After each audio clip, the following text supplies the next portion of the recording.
தமிழ்நாடு அரசியலில் நீண்ட அனுபவம் வாய்ந்த பண்ருட்டி ராமச்சந்திரன் மீண்டும் தீவிர அரசியலில் களமிறங்க உள்ளதாக தகவல்கள் வெளியாகியுள்ளன.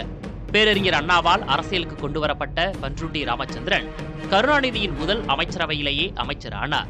பின்னர் கருணாநிதியுடனான முரண்பாட்டால் திமுகவிலிருந்து வெளியேறிய அவர் அதிமுகவில் இணைந்து எம்ஜிஆரின் தளபதிகளில் ஒருவராக திகழ்ந்தார். எம்ஜிஆரின் நம்பிக்கைக்குரிய ராஜதந்திரியாக ராமச்சந்திரன் அவரது ஆட்சியில் 10 ஆண்டுகள் அமைச்சராக இருந்தது குறிப்பிடத்தக்கது. எம்ஜிஆரின் மறைவுக்கு பின் அதிமுகவில் ஜெயலலிதாவை முன்னகர்த்தினார்.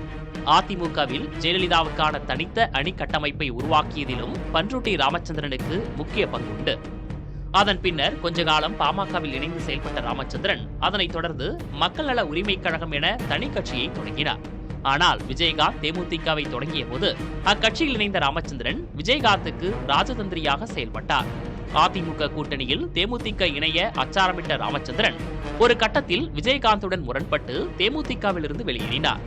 பின்னர் ஜெயலலிதா அழைப்பை ஏற்று மீண்டும் அதிமுகவில் இணைந்த ராமச்சந்திரன் அவரது மறைவுக்கு பின் அரசியலிலிருந்து விலகினார். இருப்பினும் முன்னாள் முதல்வர் ஓ பன்னீர்செல்வத்துக்கு அரசியல் ஆலோசனை வழங்கி வந்தார்.